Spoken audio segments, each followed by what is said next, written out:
Salam alaikum à vous, à toutes et à tous. On ne sera pas long. Je le dis, on ne sera pas long. Je suis en plein travaux, en plein chantier chez moi pour apporter une meilleure qualité au niveau sonore et au niveau image. Déjà au niveau image, j'ai essayé à ma modeste manière d'acquérir les derniers logiciels en matière de qualité image. Voilà, mais vous ne pourrez pas les voir parce que je n'ai pas pour habitude de montrer mes acquisitions à mes followers. Seulement, vous allez les constater au niveau de la qualité, aussi bien image que sonore. Maintenant, au niveau sonore, vous allez entendre certainement derrière, parce que j'ai énormément investi pour couper tout ce qu'il y a comme fond sonore indésirable. Et là, les travaux aussi à ce niveau-là vont commencer d'ici la fin de la semaine. Le temps pour ceux qui ont été mandatés, puisqu'ils ont déjà reçu leur pécule, de venir installer ces différentes choses-là. Donc, le bruit que vous entendez aujourd'hui sera un vieux souvenir.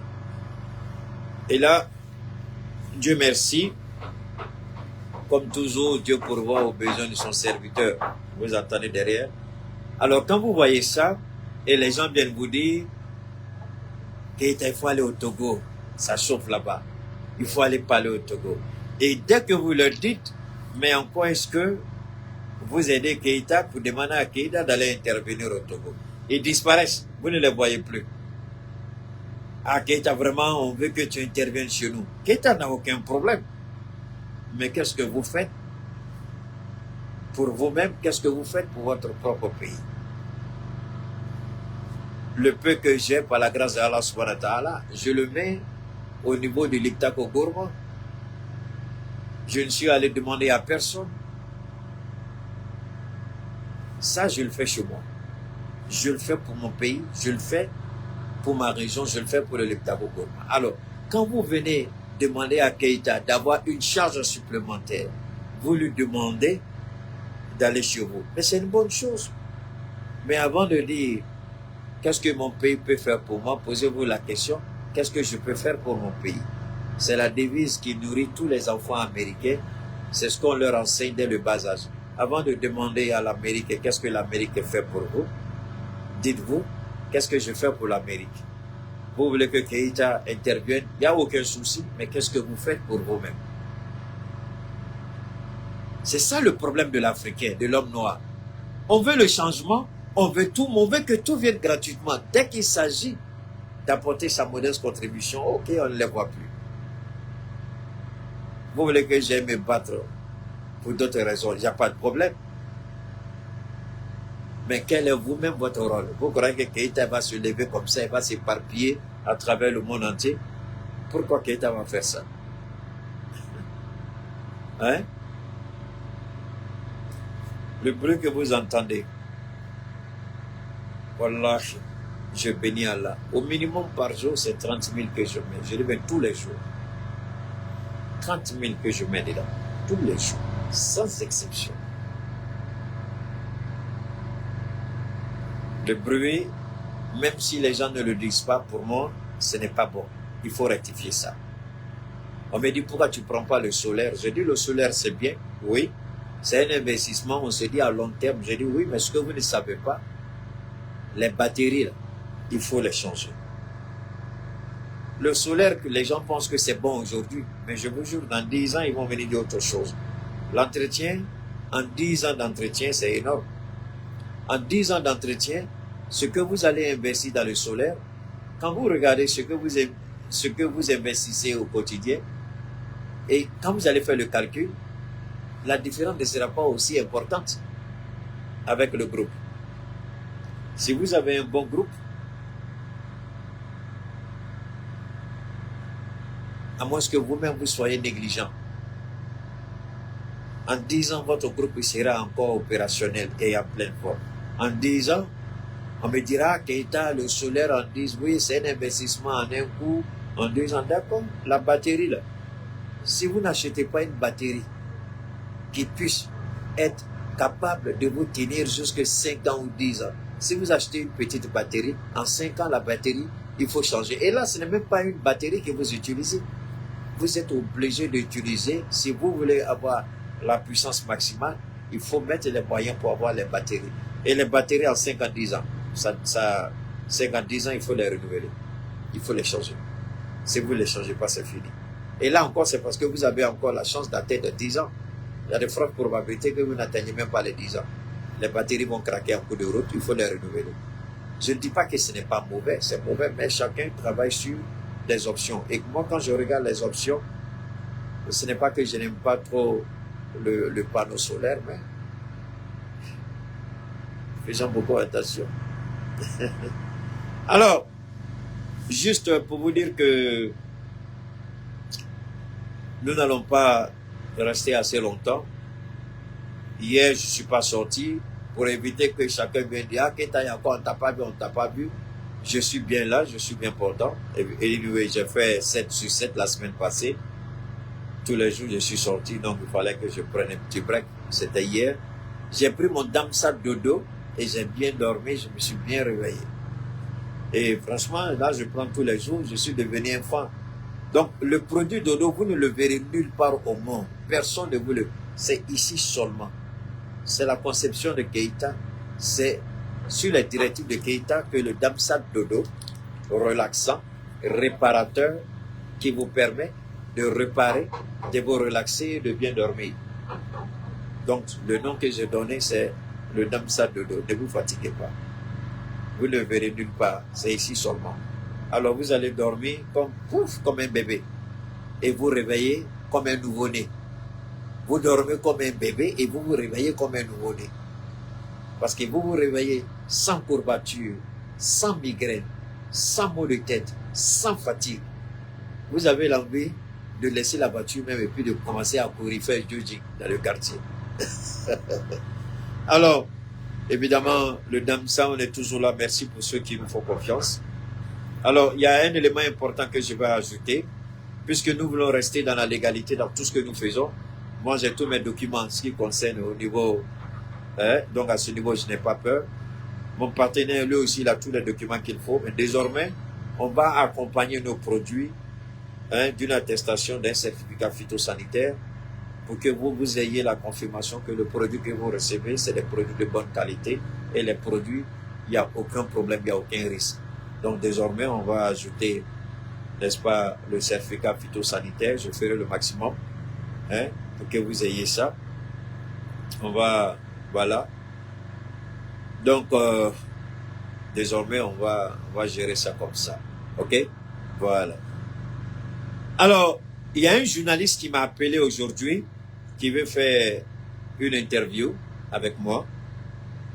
Il m'a dit l'interview, je ne vais pas durer à cause du bruit là, je sais que c'est un peu gênant, mais vous allez encore entendre cela 2 ou 3 jours maximum.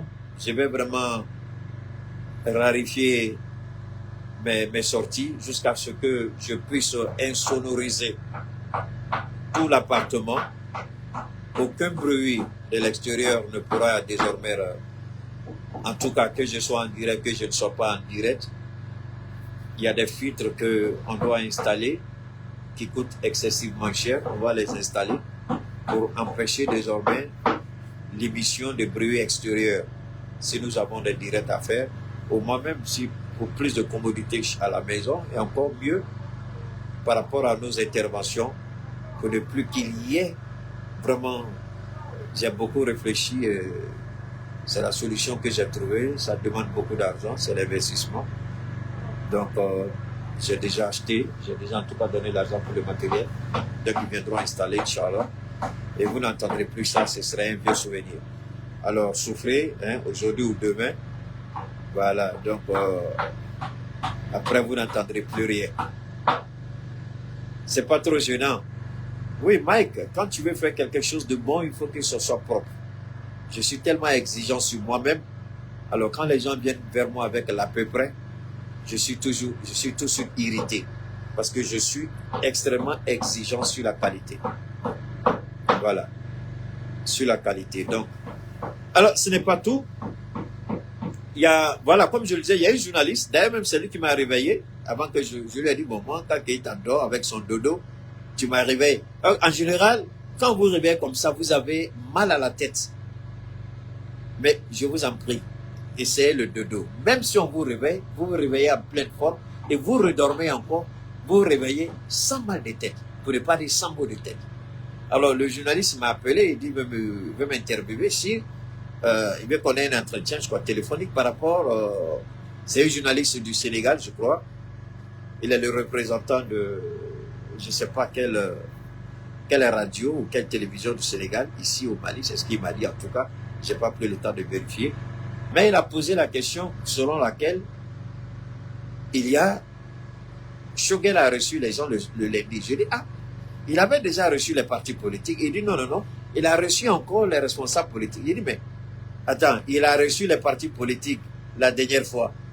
Il vient recevoir encore les gens. Ah, je me suis rendu compte que j'ai dit que je n'ai pas à en parler parce que la qualité du son était médiocre. Donc, Mike, tu vois, quand moi je critique la qualité du son ou de l'image des autres, il faut que moi, les qualités du sonore et image, hein, il faut que pour moi aussi, il soit des qualités. J'ai dit, ah oui, la qualité là, peut-être que c'est par rapport à ça. Et il a dit que cette fois-ci, c'est lui-même qui a signé les invitations. Et ce qui m'a surpris, peut-être que le journaliste là, certainement, il va me suivre. Il y a 100 partis politiques au Mali. 100 partis politiques.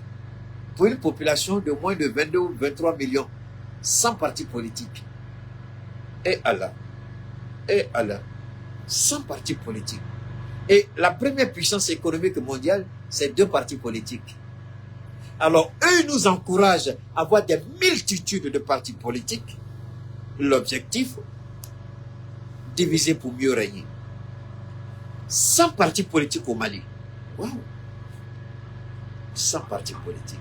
Il dit, il a divisé. Il va recevoir un groupe aujourd'hui. Enfin, il a reçu un groupe, je crois, le lundi.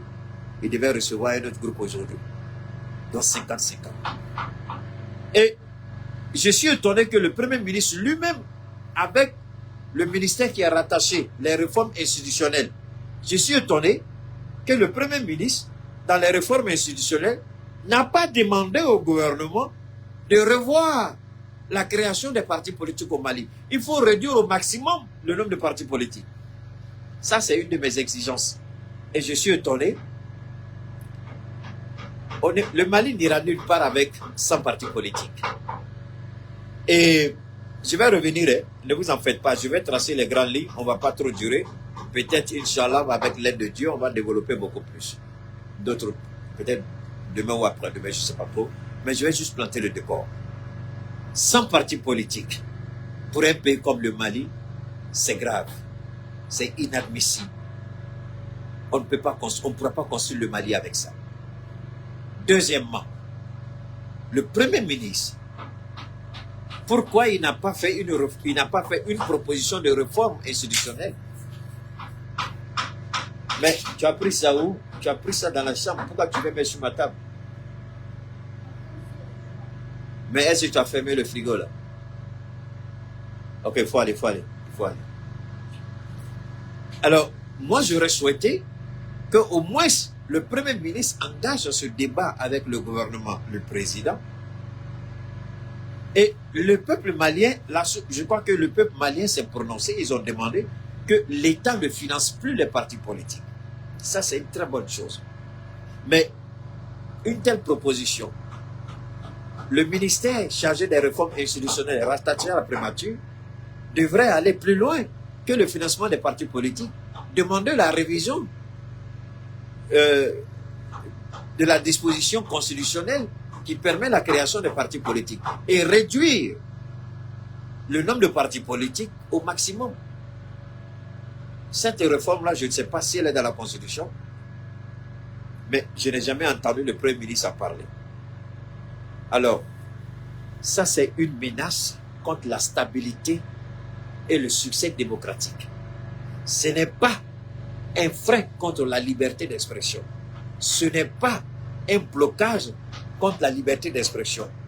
Mais c'est réguler. La liberté ne signifie pas libertinage. La liberté signifie agir correctement et conformément aux dispositions.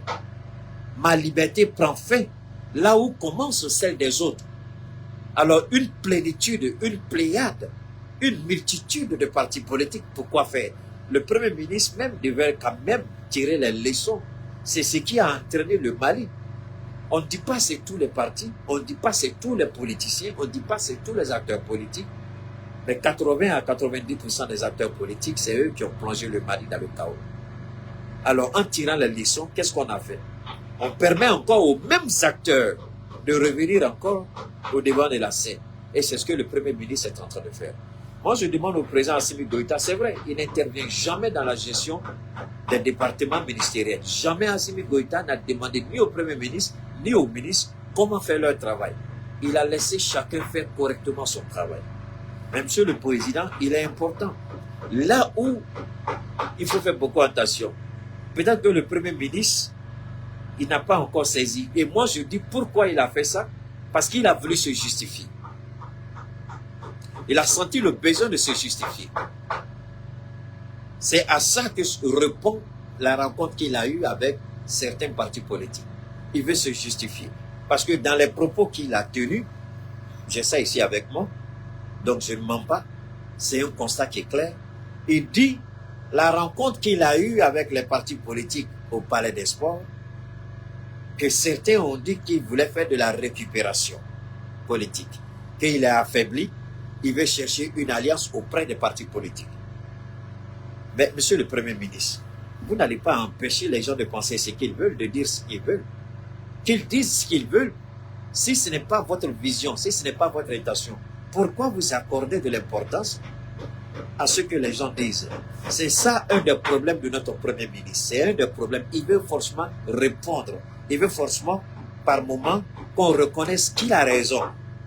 Et en voulant faire cela, s'il ne fait pas attention, monsieur le Premier ministre, vous allez ouvrir la boîte du Pandore qui risque de vous apporter. C'est un conseil de votre jeune frère. Vous n'êtes pas obligé de m'écouter. Parce que quand nous disons faites beaucoup attention aux partis politiques et vous commencez à appeler les partis politiques, nous on vous regarde, on s'assoit dans notre petite maison, petite, c'est ça, voilà, j'ai voulu dire dans notre petit salon, notre petite maison, et puis on vous regarde. Vous connaissez les Maliens mieux que moi. Vous connaissez les politiciens maliens mieux que moi. Mais en ouvrant la boîte du Pandore, monsieur le Premier ministre, en prenant des engagements, monsieur le Premier ministre, alors que vous travaillez avec des militaires qui n'ont pas pour option de toujours parler, vous êtes un politique, vous comprenez mal. Assimi vous laisse gérer la politique et lui, il gère d'autres dossiers beaucoup plus importants. Les militaires ne parlent pas beaucoup. À maintes reprises, ils me l'ont dit. Keïta, on ne parle pas beaucoup, on préfère que les Maliens voient. Maintenant, quand toi, tu viens dire aux partis politiques, désormais, pour prendre les décisions, on va vous appeler. Et si demain, vous ne les appelez pas, ils vont vous dire que vous êtes un menteur. Monsieur le Premier ministre, alors que je ne crois pas qu'Assimi Goïta va vous appeler pour commencer à tout déballer. Ce qu'il a commencé, c'est comme ça qu'il va terminer. Alors, moi, je pense que vous aurez peut-être, vous n'allez pas obliger le président Assimi Goïta à changer de posture. Non? Parce que quand, peut-être que le journaliste qui m'a interpellé, certainement qu'il trouvera les réponses ou ce que je dis peut-être va lui donner encore plus de visibilité, plus d'options et plus de possibilités de voir beaucoup plus grand. Parce que quand Keïta vient, il déblaye les nuages pour que chacun voit grand dedans. Quand vous dites aux partis politiques, désormais ce ne sera pas comme ça, ça fait 2 ans que vous êtes restés dans le droit, mais les militaires ont dit c'est exprès qu'on travaille comme ça. Maintenant, quand vous venez leur dire ce ne sera plus comme ça, est-ce que vous êtes sûr que le président va vous accompagner dans cette position, monsieur le Premier ministre? Vous êtes sûr qu'Assimi Goïta va vous accompagner dans ça? Je ne suis pas certain. Assimi Goïta va rester droit dans cette botte. Assimi Goïta va rester serein dans ce qu'il a dit. Assimi Goïta ne changera pas. Parce qu'il sait que la réussite de la transition dépend de cette maîtrise. C'est parce que si Assimi se mettait à trop parler, il y a longtemps que la transition malienne avait pris de l'eau dans les airs. C'est parce qu'il ne parle pas beaucoup qu'il agit. et les résultats sont plausibles. Et toi, tu viens dire aux gens, désormais, on va vous appeler, on va vous associer. Hein? Moi, j'ai dit pour moi. Moi, j'ai dit pour moi. Je ne sais pas comment tu as géré ça, le président, mais je ne crois pas que ce sera comme ça. Là où peut-être ils seront associés, c'est dans le dialogue intermalien qui sera piloté par, je crois, la présidence, le CNT, l'administration territoriale, le ministère chargé de la réconciliation nationale et puis la primature. Là, les politiciens auront des mots à dire. Mais il y aura des décisions stratégiques importantes. Aucun parti politique ne sera appelé. Et d'ailleurs, monsieur le Premier ministre, dans quel pays même on appelle les opposants à venir prendre des décisions avec le gouvernement? Dans quel pays on a vu ça? Même aux États-Unis, ça ne se fait pas. Pour la simple et bonne raison, je vous invite à suivre le dernier mandat de Barack Obama. Les 3 dernières années et le dernier mandat de Barack Obama. Je vous invite à regarder comment Barack Obama a gouverné les États-Unis. L'opposition parlementaire, ils ont bloqué Barack Obama jusqu'à la fin de son mandat. Monsieur le Premier ministre, alors que les Maliens sont pires que les Américains de l'autre côté là-bas. Les Américains, ils ont des centaines d'années d'exercice de la contradiction du pouvoir. Les Maliens, c'est comme d'années. Bon, moi, c'est tout. C'est tout. C'est-à-dire que, monsieur le Premier ministre, c'est vrai, le monde reconnaît vos talents d'orateur, de politicien. Mais le terrain sur lequel vous allez, c'est un terrain qu'on appelle le sable mouvant. Tu mets ton pied dedans, ça t'engloutit. Et les politiciens maliens, la politique malienne, c'est un sable mouvant. En expression imagée, c'est une boîte de Pandore qu'il ne faut pas ouvrir, sinon c'est dangereux. Le jour qu'il y aura élection, s'ils viennent au pouvoir, ils pourront faire ce qu'ils veulent. Mais pour le moment, monsieur le Premier ministre, laissez le président Goïta, laissez les militaires gérer le pays comme ça. Voilà comment on réussit dedans. Si vous les aviez associés à la prise de décision, comment le Mali allait récupérer les données avec des Maliens qui étaient bloqués avec les Français. Les politiciens allaient vous dire, il faut payer, il faut prendre crédit pour payer. Mais Abdoulaye Maïga dit, on a autre moyen pour restaurer notre dignité, notre souveraineté sur nos propres données. Aujourd'hui, le Mali a obtenu ces données. Monsieur le Premier ministre, est-ce que les politiciens allaient suivre Abdoulaye Maïga dans la démarche qu'il a adoptée? Mais le président Assimi Goïta a décoré ceux qui ont rendu cet immense service au Mali. Vous croyez que si vous aviez appelé les politiciens, c'est comme ça que ça allait se régler? Je ne crois pas, monsieur le Premier ministre. Lorsque on a demandé le départ de la MINUSMA, si vous aviez demandé aux politiciens d'apporter leur contribution par rapport au départ ou au maintien de la MINUSMA, êtes-vous certain que la MINUSMA serait partie du Mali à la date d'aujourd'hui? Je ne crois pas, monsieur le Premier ministre. Est-ce que c'est à ça que vous voulez amener le Mali? Chaque fois qu'une décision sera prise, ils vont tirer le Mali en arrière. Chaque fois qu'on va prendre une décision, ils vont tirer le Mali en arrière. Monsieur le Premier ministre, ce n'est pas tout. Lorsqu'on a demandé le départ de la France, les mêmes politiciens, en tout cas beaucoup parmi eux, ont dit que c'était une erreur grave. Ils ont dit quoi? Est-ce qu'aujourd'hui, Assimi Goïta a géré ça? C'est pas fini. Lorsqu'on a quitté la CEDEAO, les mêmes politiciens, ils ont dit non, ils veulent nous tirer en arrière. Mais on se sent bien en dehors de la CEDEAO aujourd'hui, ou on se sent bien à l'intérieur de la CEDEAO. Les Maliens eux-mêmes, ils connaissent la réponse. Monsieur le Premier ministre, si vous aviez demandé aux politiciens, pourquoi aujourd'hui on est dans cette situation avec EDF? Parce qu'au lieu d'appeler pour dire, il y a longtemps vous avez été mis à l'écart, monsieur le Premier ministre, c'est grave. Ce que moi, personnellement, je trouve que c'est une attitude, c'est une approche qui est dangereuse et qui peut déstabiliser le pays si vous ne faites pas attention. Dieu merci, ces politiciens-là n'ont plus cette capacité ni cette force à effrayer qui que ce soit. Mais monsieur le Premier ministre, Pourquoi vous n'avez pas appelé les politiciens pour leur demander leur solution miracle par rapport à la situation d'EDF?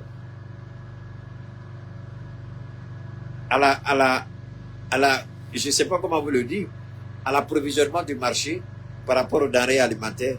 Monsieur le Président, moi, au lieu de dire 2 ans, vous avez été mis à l'écart, non, c'est dangereux. Il fallait tout simplement leur demander qu'est-ce que vous proposez par rapport à EDF. Il faut poser des questions simples pour avoir des réponses simples. Des questions précises pour avoir des réponses précises et simples. Ça, c'est juste moi, hein. Je peux me tromper, mais j'espère que le Premier ministre a raison sur toute la ligne. Parce qu'il faut poser des questions simples aux politiciens. Il ne faut pas les amener dans un tourbillon de généralisme qui ne va même pas aider le Mali et qui ne nous permettra même pas de voir clair. Parce que là, ça ici, là, c'est un tourbillon de généralisme que tu as présenté, monsieur le Premier ministre. C'est un généralisme de tourbillon. Pour ne pas dire un tourbillon de généralisme. Vous les avez flattés, ils sont contents. Mais sur quel problème particulier, sur quel sujet, quel projet, sur quelle situation particulière, vous allez demander leur avis. Parce que moi, je veux bien qu'on commence par l'EDF, puisque c'est eux qui sont responsables. Alors qu'ils produisent des solutions miracles par rapport à l'EDF. Ce qu'on ne peut pas faire, ne dites pas qu'on va le faire. C'était juste ma modeste contribution. Alors, c'est lui qui a parlé, hein. Les propos du Premier ministre sont ici. J'ai ça ici. J'ai tout ici.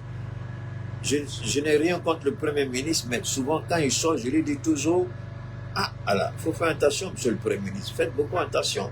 Bon, comme c'est Keïta, quand il sort net, le Premier ministre, il a fait 40 ans.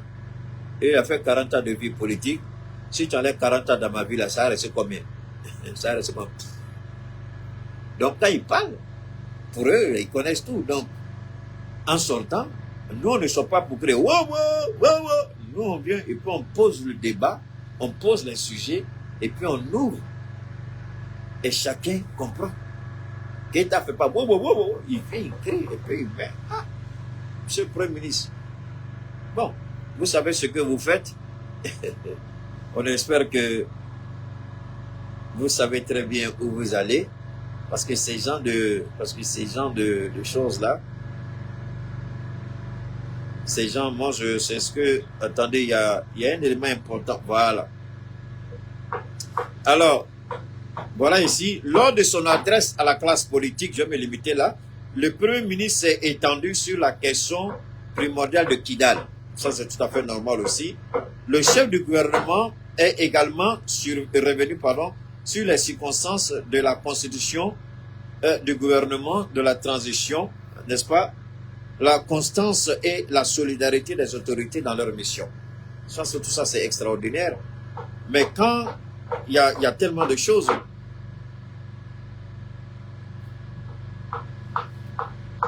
Alors, je vais ici, hein.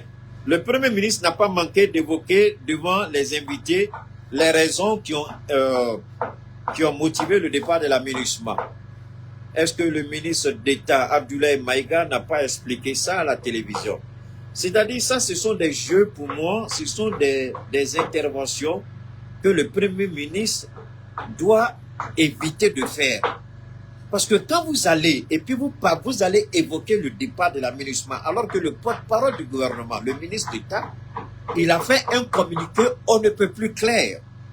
Le ministre des Affaires étrangères, Abdoulaye Diop, il a donné des conférences, il a parlé. Et qu'est-ce que le Premier ministre a à dire encore aux partis politiques sur ce sujet-là? Les partis politiques, ils ne sont pas au Mali. Les partis politiques, ils ne lisent pas la presse. Les partis politiques, ils ne regardent pas la télévision. Les partis politiques, ils ne suivent pas les actions du gouvernement. Alors, pourquoi revenir? Ça, c'est dangereux. C'est ce qu'on appelle, ça, ce sont des retours. Ça, c'est pas bon. Une fois que ça a été dit, bien dit, il y a eu des débats, il y a eu des conférences de presse, il y a eu des explications. Le Premier ministre ne peut pas venir appeler les politiciens et puis dire, il va leur expliquer quoi. Tu vas leur expliquer quoi? Et ils ne sont pas au Mali. Ils ne vivent pas au Mali. Quand le ministre d'État a parlé là, ils n'ont pas entendu. Quand Abdoulaye Diop, à New York, il a expliqué, ils ne sont pas maliens, ce qu'on a dit là, ce n'est pas la réalité, ce n'est pas la vérité. ce n'est pas aujourd'hui, tu vas revenir sur ça devant les partis politiques. Si comme il n'y a pas grand-chose à débattre, même sur le Premier ministre, il y a beaucoup de sujets à débattre. Affaire de munissement, là, pardon, il faut laisser. C'est géré, fini, terminé. Il faut laisser. Kidal, là, il faut laisser. On n'est plus dans Kidal, on n'est plus dans munissement. On est maintenant dans quoi? Le dialogue intermalien. C'est là que tu devais intervenir, monsieur le Premier ministre. C'est là que tu devrais intervenir. Les autres, là, on a déjà fini avec ça. Le porte-parole du gouvernement, lui, il parle, il donne des explications, et puis vous venez encore vous donner autre explication. Si comme ce que le ministre d'État a dit, les gens n'ont pas compris ou ils n'ont pas accepté. Mais s'ils n'ont pas compris, ils n'ont pas accepté, pourquoi ils ne vont pas demander au ministre d'État de leur expliquer ça? Ça, pour moi, c'est le mois de jeûne. À tout moment, monsieur le Premier ministre, quand on a quoi, parce qu'il y a bon, maintenant, tu reviens sur tout ce qui a été déjà dit. Moi, je ne suis pas contre le Premier ministre, je le dis. Mais moi, je préfère qu'on se comprenne bien. Il y a des débats qui n'en valent pas la peine. Une fois que le gouvernement a parlé de façon claire et nette, une fois que le gouvernement s'est expliqué, tout le monde est censé comprendre. Les partis politiques, qu'ils tirent les conclusions qu'ils veulent. Dans tous les cas, on ne sera jamais d'accord avec eux. Ils ont leur position, on a notre position. On ne sera jamais d'accord. On ne sera jamais d'accord. Jusqu'à la fin du monde. Monsieur le Premier ministre, vous allez passer votre vie à expliquer avec les meilleurs termes, les plus rassurants, les plus caressants, les plus flatteurs. L'opposition politique va rester l'opposition politique. Vous n'allez rien changer. Vous croyez que ce que vous avez dit, ils ont compris? Ils tournent le dos, ils vont aller interpréter ce que vous avez dit en manipulant vos propos, en dénaturant vos propos. C'est la politique. L'opposition, c'est l'opposition. Ils ne seront jamais d'accord avec le pouvoir. Ça, c'est des réalités. Alors, maintenant, il dit, la rencontre a été pour lui l'occasion de briser la glace entre le gouvernement et la classe politique. Briser quelle glace? Briser quelle glace? Bon, moi, c'est mon Premier ministre. Je préfère m'arrêter là. Sinon, on dit, Abana, donne-moi une seconde. Sayo, donne-moi une seconde. Oh là là, c'est pourquoi je ne voulais pas être long là. Mais je vais raccourcir ça tout à l'heure en fonction de secondes. Je vais voir rapidement.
Excuse, on va essayer de raccourcir ça. Il a fini la première partie de son boulot. Les autres vont venir, je crois, à partir de demain. Bon, on ne va pas revenir sur ça. C'est un truc qui est beaucoup trop long. Voilà ce qu'on va faire. Alors, maintenant, on a une intervention par rapport au Sénégal. Les élections au Sénégal. Hein? Les élections au Sénégal. On nous a rapporté des informations selon lesquelles la Mauritanie est en train de... La Mauritanie... Excusez-moi, je regardais le tour de Gaussou là. La Mauritanie est en train de transférer, de convoyer des électeurs frauduleux de la Mauritanie au Sénégal. Une première personne m'avait envoyé l'information, je n'ai pas voulu croire. Il semble que l'information est en train de s'avérer. Alors, si vous êtes sénégalais, si vous connaissez des personnes proches de l'équipe de campagne d'Ousmane Sonko, j'espère qu'ils sont informés. Vous devez les informer. Vous devez leur apporter la preuve que, effectivement, des électeurs frauduleux sont en train d'être convoyés de la Mauritanie vers le Sénégal. Je répète, des électeurs frauduleux sont en train d'être convoyés de la Mauritanie vers le Sénégal. La Mauritanie est un pays de Maudia, pas et tous par le peuple mauritanien, mais ses dirigeants sont des indignes, des criminels et des idiots. Ils font tout pour s'immiscer dans ce qui ne les regarde pas. Ils l'ont fait avec le Mali. Intelligemment, le président Goïta les a cadrés. Ils sont en train de chercher à s'immiscer dans la politique intérieure du Sénégal. Il faut tout de suite interpeller l'équipe de campagne d'Ousmane Sonko. Ce n'est pas tout. On ne va pas développer ça aussi. On a une importante information aussi relative aux Américains qui, à en croire aux dernières révélations au Niger, les Américains viennent de se rendre compte qu'ils ne sont pas ce Dieu que tout le monde craint sur terre et que chaque chose a ses limites et que le Niger est prêt à prendre ses responsabilités face aux États-Unis. Et je crois qu'ils sont en train de passer pour essayer d'amadouer, de demander pardon. Mais nous disons au Niger de ne pas accepter ce pardon. Parce que l'Amérique s'est sentie humiliée. J'invite le Niger à se rappeler de Saddam Hussein. Quand Saddam Hussein a humilié Bush le père, Bush le fils est venu, il a assassiné Saddam Hussein de l'Irak. Je voudrais que le Niger retienne cela. Quand Saddam Hussein a humilié les États-Unis du temps de Bush le père, quand Bush le fils est venu au pouvoir, il a fait tout, il a menti en présentant de fausses preuves contre Saddam Hussein, lui donnant l'opportunité, l'occasion d'aller assassiner. Malheureusement, les Nations Unies et la Russie, à l'époque étant naïves, a participé à ce meurtre, à ce crime. Donc, les Américains, ils viennent d'être humiliés. Alors, si on croit que parce qu'ils viennent demander pardon ou essaient de renégocier, ou qu'ils reviennent à des meilleurs sentiments, c'est absolument faux. Je les connais trop bien pour savoir qu'une fois que l'Américain est humilié, il fera tout pour se venger d'une manière ou d'une autre. Comme il y a ce dicton qui dit, la vengeance est un plat qui se mange froid. Et les Américains savent attendre. C'est pourquoi le Niger ne doit jamais accepter. Il y a bien d'autres informations encore que j'ai à ma possession. Je ne ferai pas passer aujourd'hui. J'espère seulement que quand on aura insonorisé totalement tout le bâtiment et qu'on pourra faire correctement une intervention avec une qualité sonore impeccable, alors on va revenir sur ces éléments-là, si Dieu le veut, et on va les décortiquer avec les nouvelles données politiques. D'ici là, portez-vous bien, on garde le contact et à très bientôt.